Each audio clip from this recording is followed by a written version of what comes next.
Sorry ya, ada gangguan listrik ya. Maaf banget ya. Nanti kalau punya gangguan lagi ya udah kita bubar saja.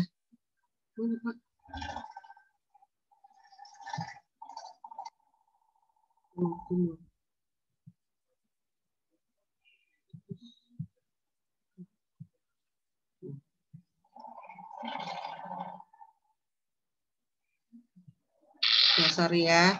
Nah, Neng, jadi akhirnya setelah revolusi bunga, revolusi anyelir, Portugis digantikan oleh Jenderal Spinola, dan Jenderal Spinola membebaskan Timor Timur.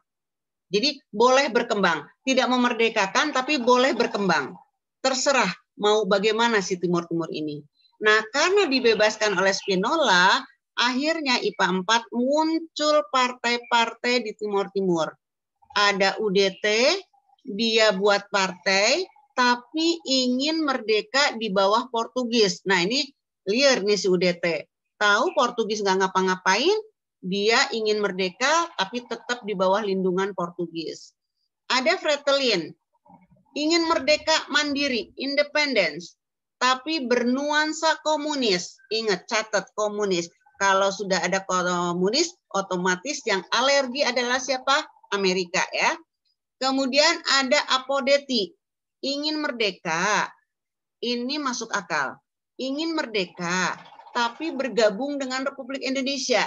Karena toh wilayahnya dekat dengan Indonesia. Satu rangkaian wilayah Nusantara. Bahkan nenek moyangnya pun mungkin sama dengan Indonesia. Makanya Apodeti ingin merdeka, tapi gabung dengan Indonesia. Ada organisasi partai yang dikenal dengan nama Kota. Nah, dia ingin merdeka dipimpin oleh raja-raja kecil dari Timor Timur. Ini nasionalis banget ya. Kemudian ini pinter. Ada partai Trabalista. Ingin merdeka tapi di bawah Australia. Dia tahu Australia maju. Nah, awalnya UDT, ingat ya, UDT ingin merdeka di bawah Portugis. Dan Fretilin ingin merdeka mandiri, nggak tergantung siapa-siapa, tapi berbau komunis. Dua partai ini memusuhi Apodeti karena ingin bergabung dengan Indonesia. Tapi kemudian, Neng, tanggal 28 November 75, Fretilin memerdekakan Republik Timor Timur di bawah bendera Fretilin. Akhirnya UDT, Kota, Trabalista, dan Apodeti melakukan deklarasi Balibo. Tujuannya apa? Berikrar turut ke Indonesia. Neng, ketika dia meminta turut ke Indonesia, datanglah Amerika.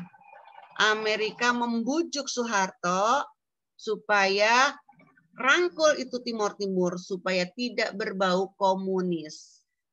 Nah, akhirnya dengan operasi Seroja, Soeharto melakukan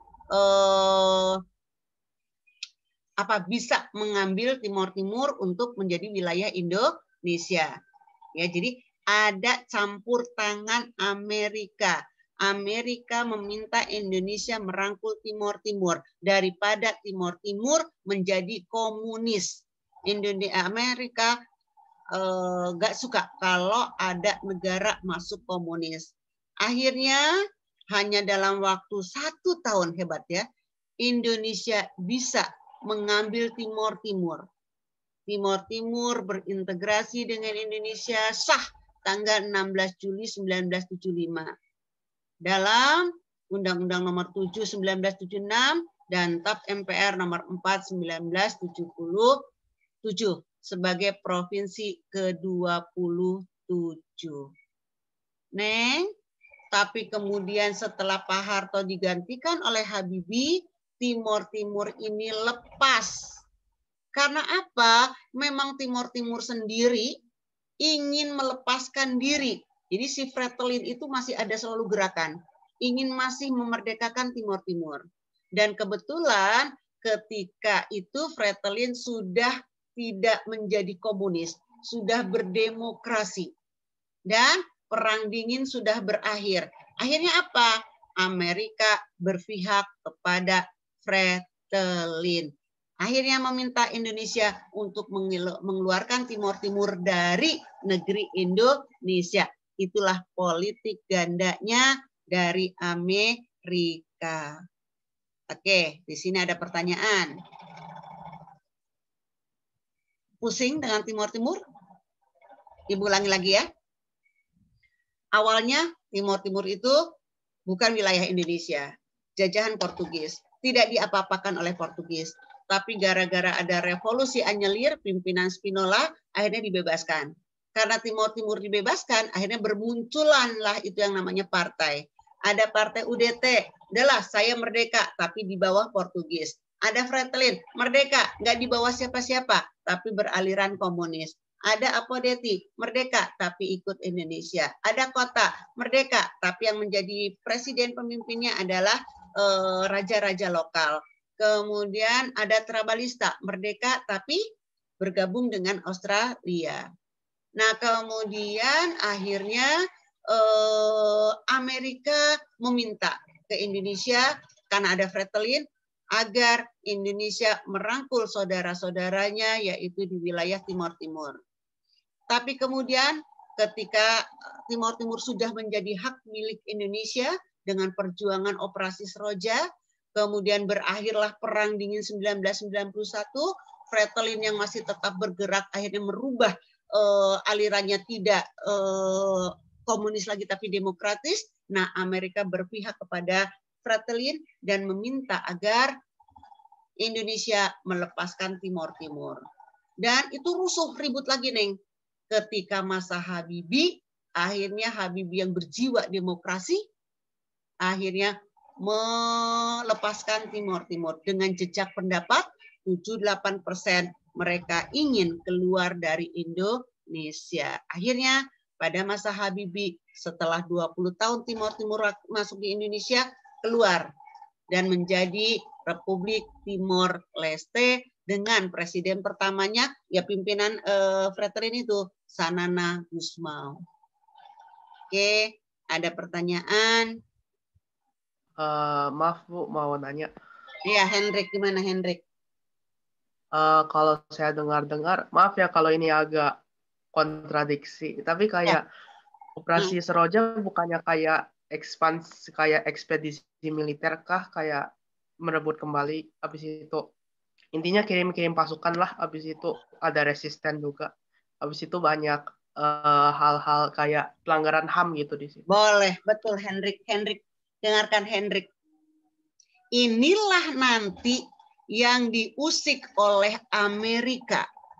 Hendrik, setelah Perang Dingin berakhir, kemudian Amerika berpihak kepada Timor Timur, nah Amerika mengembuskan bahwa Operasi Seroja banyak sekali pelanggaran HAM. Dengarkan, ketika Pak Harto membabat komunis di Indonesia, itu kan benar-benar mengerikan atau ya pelanggaran HAM benar-benar terjadi di situ. Sama halnya dengan ketika Operasi Seroja. Jadi seolah-olah dipaksakan. Kenapa Pak Harto memaksakan? Karena kan di bawah Amerika. Dibantu oleh Amerika, didukung oleh Amerika. Karena ini komunis harus tidak ada di Indonesia. Tidak ada di Timor Timur. Karena akan terjadi efek domino. Kalau Timor Timur itu tetangga Indonesia komunis, bisa jadi itu masuk juga akan ke Indonesia. Makanya dibabat habislah dengan kekerasan-kekerasan. Jelas di situ ada pelanggaran HAM yang kemudian nanti dikeluarkan atau diberitakan ke dunia setelah Amerika tidak mendukung lagi Indonesia. Kan Hendrik masih terus bergulir kan? Permintaan pertanggungjawaban ke Indonesia tentang pelanggaran HAM di wilayah Timor Timur. Sebelum Perang Dingin itu aman-aman saja. Tapi setelah nggak ada itu komunis lagi di dunia, baru Amerika ngomong, no, Seroja pelanggaran HAM. Betul, Hendrik. Jadi seolah-olah kontradiksi ya, tidak ditutup-tutupi. Memang itu menjadi masalah. Begitu Hendrik. Betul, terjadi pelanggaran HAM karena di situ didesakkan orang yang tidak mau masuk harus masuk Indonesia. Nah, pada waktu itu kita aman karena didukung oleh Amerika, tapi kemudian Amerika berbalik pikir, tidak mendukung Indonesia lagi, bahkan menghembuskan adanya pelanggaran HAM. Kalau yang namanya perang pasti ada pelanggaran HAM, pasti ada tokoh yang disebut penjahat perang. Begitu. Itu Hendrik. Betul. Betul yang kamu dengar, betul yang kamu baca. Oke, ada pertanyaan lagi?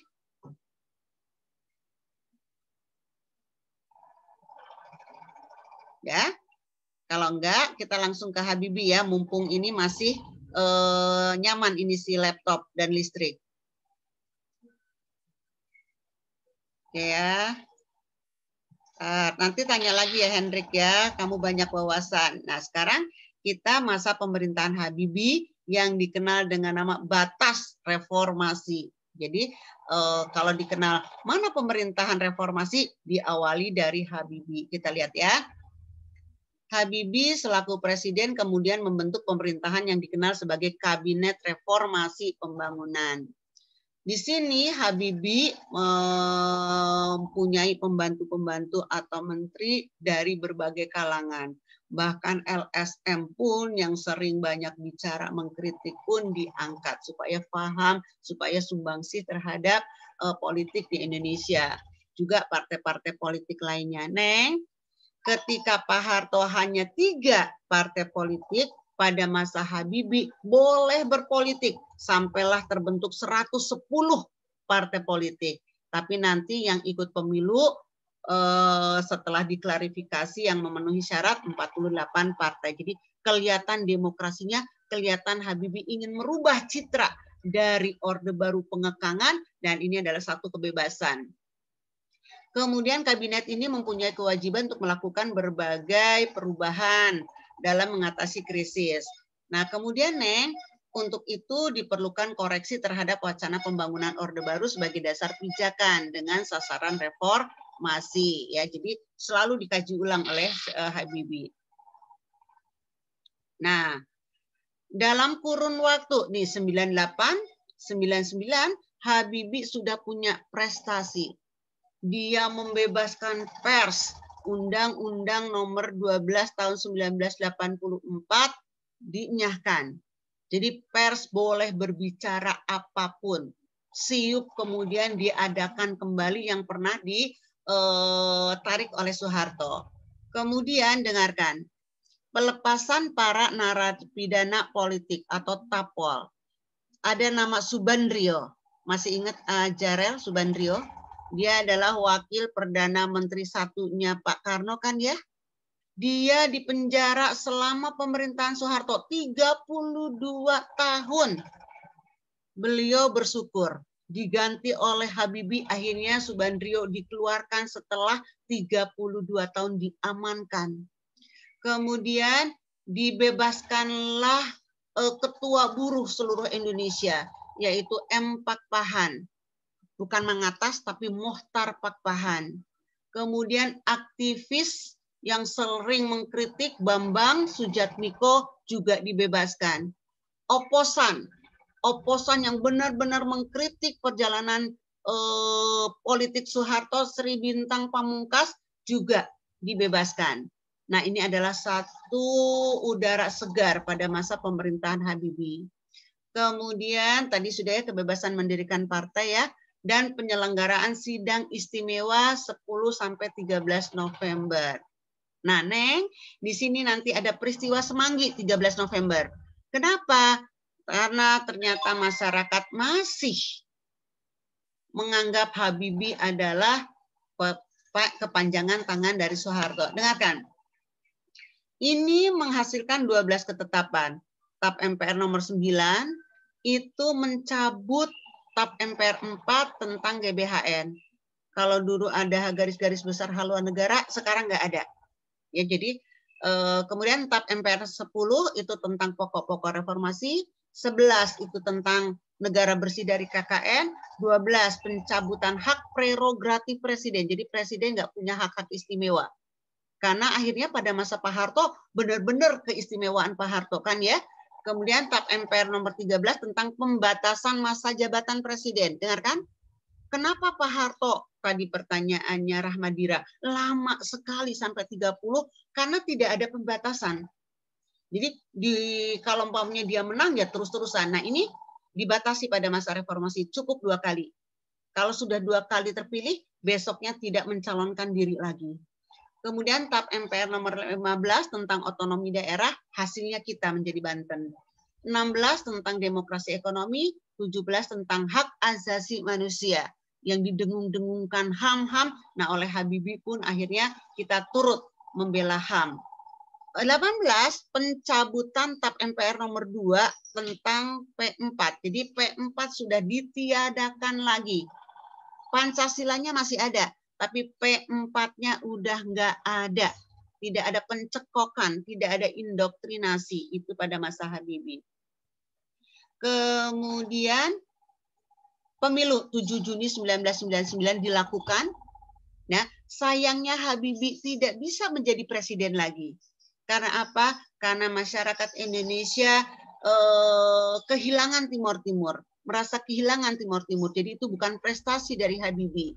Kemudian program rekapitulasi perbankan IPA 4, padahal pada masa Habibie dolar bisa menjadi 10.000. Kemudian pemisahan kepolisian dari TNI.